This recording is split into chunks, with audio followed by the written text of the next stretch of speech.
he's referring to the story, the um, the story, the resurrection of Lazarus, I believe that's what it's called in the Bible, where pretty much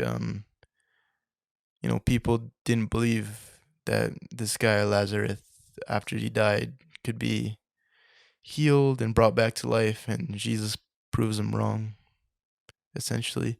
So it is perhaps no wonder that the original title for this book was called The Drunkards.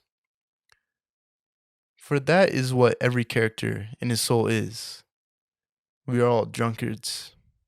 And since Hamlet was right in declaring all art to hold a mirror up to nature and expose our own innermost realities, we as readers instantly recognize our own spiritual drunkenness, our own Marmeladovian depravity. Therefore, as Raskolnikov begins his own plummeting spiral over the rest of the novel, we too are caught in the plunge, equally complicit in the powers of darkness that await the resurrecting call of Christ. We too are drunkards, and our only salvation will come from the belief that we are unworthy of it. So, like Jean Valjean's defining moment of forgiveness from the bishop in Les Miserables, Marmeladov faces the depths of his own sin in the light of Christ's glorying grace. It is not in the rack of guilt or the metallic strictness of the law that such men hear God, but in the beautiful touch of pity and grace.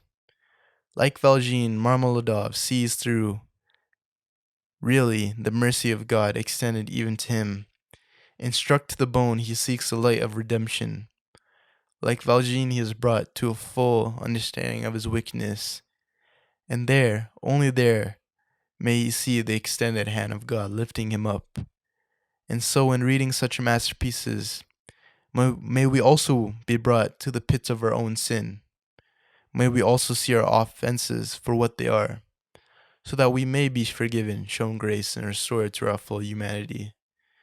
May we drunkards hear the call to quit the shadows and ascend from the grave into the marvelous light of God. Basically, this is being tied back to the Cain and Abel story, right?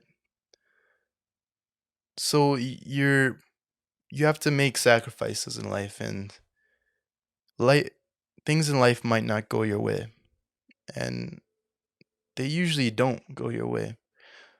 But the main message is that not only is it your fault that things aren't going your way, but that is you knew that what you were doing caused things to not go your way. So it's pretty much adopting this responsibility that you have control of your life.